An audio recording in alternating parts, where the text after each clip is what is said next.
at the time when the entire country is fighting against the deadly second wave of COVID-19 and the entire infrastructure and healthcare system is overwhelmed.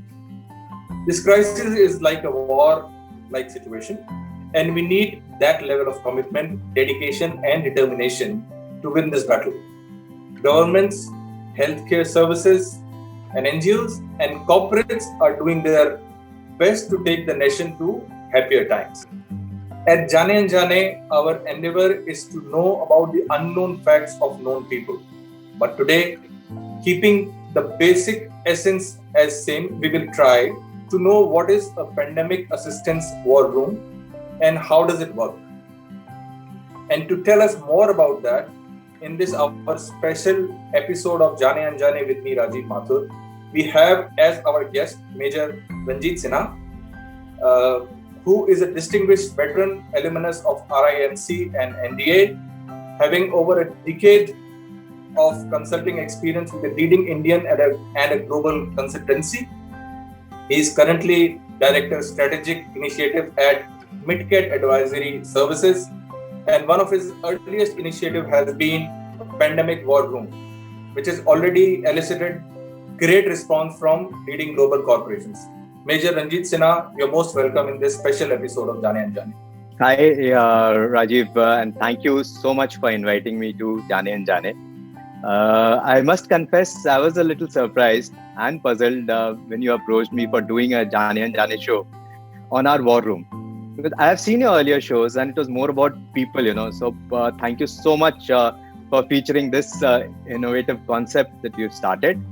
I must begin by thanking you and the entire Jaane-Anjaane team for this opportunity, and also to my team, Colonel Sushil, who has been instrumental in conceptualizing this, and Uday, Rohan, Aparna, Bhavya, and many others who work round the clock to keep this ticking. And also a big thank you to our customers, particularly those first few ones who helped us conceptualize this entire thing and collaborated actively with us to get it going. And of course, there is a little secret also, which I'll tell you probably later going ahead. Okay, so Ranjeet, when the entire healthcare ecosystem is stressed and the infrastructure is overwhelmed, how did the war room come about? Like last year, like most of the other nations, we were also hit by COVID. And as a nation, we seem to have risen to the occasion. And by early this year, we were declaring victory, the cases are coming down, and we were even exporting vaccines to many needy countries. And then this second monster wave, has struck. You've seen what has happened in terms of hospital beds, ambulances, emergency medicines, or even essential supplies. Everything, our entire health infrastructure has been stretched to unprecedented limits, and the cases continue to rise. And as they kept rising, people took to social media to ask for help, because that was one place, people were not getting help from anywhere. People came onto social media. They were asking for help. They were asking for support. They were trying to vent their frustration when nothing was coming out. Government joined in. There were NGOs. There were volunteers. Everybody was trying to help, either trying to help or trying to get help. There were helplines, there were dashboards, there were contacts, but it was all proving to be inadequate. Disinformation was spreading faster than information. And in between all this, there were those miscreants who were trying to fleece people and actually rob the needy. And there have been times when many people who have got scammed, during these times. There was a sort of plethora of data which was available in the open source, but for that needy person, a person who needed medical assistance, either he was alone or for the family, going through these thousands of contacts to try and search for that one contact which is going to help was proving to be a mammoth task. And that was the time when many of our customers actually approached us and asked if we could provide verified data about availability of all these resources in their neighboring areas, or especially where their employees were working, basically keeping in mind that it was a work from home kind of a situation. And if we could find out verified information in those particular areas, then that would be really good. And the time was of the essence. And that is how the idea of this war room was born. And like I was saying earlier, I will confess, it was also inspired by the earlier model of a company called One Touch Response. Something I'm sure you are aware about. Ranjit, ये बताइए कि exactly war room काम कैसे करता है? How does it actually function? So Rajiv, जैसा मैं बोल रहा था कि ये एक 24 घंटे ऑपरेट करने वाला वॉर रूम है, जहाँ पे हमारी टीम रहती है असिस्टेंस प्रोवाइडर्स की. डेडिकेटेड टेलीफोन लाइंस होते हैं, जो भी सब्सक्राइबर ऑर्गेनाइजेशंस है उनके एम्प्लॉयज के लिए अलग अलग डेडिकेटेड ईमेल आईडीज होते हैं, जहाँ पे एम्प्लॉयज अपने लिए और अपने फैमिली मेंबर्स के लिए असिस्टेंस के लिए रीच आउट कर सकते हैं. हमारी टीम उस पर रिस्पॉन्ड करती है और हम बेस्ट एफर्ट बेसिस पे पूरी जो हमारी टीम है वो बहुत मेहनत करती है कि ये इन्फॉर्मेशन जो रिक्वेस्टर हैं उनके पास कम से कम समय में पहुंचा दिया जा सके, ताकि ये इन्फॉर्मेशन वो इस्तेमाल कर सकें. And you know, like we have a team of really young people who are gung ho about this humanitarian initiative. वो करना चाहते हैं, they want to help. So that is the motive that comes, and this is a commitment that we have given to ourselves कि कुछ भी हो जाए हम मदद करने की कोशिश करेंगे हर हालत में. So that's how this entire war room is functioning as of now. Ranjeet, we also want to know that what kind of information is available in this war room, and I mean, how do you actually verify that information and then share with the clients who are calling you?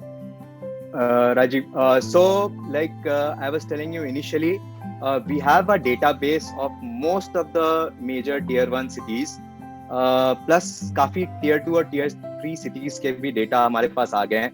जैसे जैसे जिन जगहों की जरूरत होती है, so we get that data, we have compiled that data, we keep verifying it time and again, because what happens in this dynamic situation, the data keeps changing. The bed that might be available right now, 10 minutes hence, it will not be available.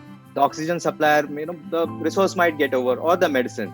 So we have this data. The moment a request comes in, our team contacts the nearest verified people, service providers, to reconfirm that yes, do you still have this available, or is it available or not? And then it can be in terms of hospital beds and their availability for various kinds of bed. It can be for RT-PCR testing, whether home or at lab. It can be for pharmacies, for medicines, ambulances, essential supplies, delivery, courier services, teleconsultation, doctors, home ICU setups, plasma, or even regulations and compliances as to what works where. And then this verified information, as far as possible, is passed on to the requester. And like I mentioned earlier, we, if required, we even try and take the requester on a conference call so that everything is cleared from the very beginning. We don't guarantee beds. We cannot manage beds because of the situation that is there in the timeline. We are not able to deliver goods or service or get into a commercial negotiation. But yes, like I mentioned earlier, the services that are there, the information, we verify and then pass on that information. So that's what we do. This is really excellent, and I'm sure a lot of people are getting benefit out of it. Ranjeet, tell us, are only corporates or the organizations are your client? Do you cater to B2C as well? And the clients that you are already catering to, what is the feedback from them? So currently what we are doing is we are only catering to the corporate customers who are there, who are reaching out to us for their employees. Just to keep in mind that the kind of inflow that we get, we are able to do justice to that. So if the volumes increase, yes, we can scale up, and is something that we are doing as and on. We keep getting more number of people coming into us. So as of now, we are doing it for customers, and basically customer experience is central to everything that we do. So we have started this initiative just some time back. So it's quite a nascent kind of a thing, and it's in its limited existence that the war room has been till now. It has been hugely successful and really helped our customers and their stakeholders. When we get there straight from the heart, notes of gratitude and thank you and a well done, or a good response after having done something, or the way they cooperate with us trying to solve out matters, that really makes our day. So, even if you are able to solve a simple problem for them or save a life, that makes this entire exercise and effort worth it. Thank you so much, Major Ranjeet, and this is a very informative piece that you have shared with us today on Jaane-Anjaane, and my compliment to the entire team of MitKat Services, Colonel Sam, Pawan, Colonel Sushil, and yourself. You are doing a good job. Keep continuing a good job, and thank you so much for coming on this show of Jaane-Anjaane.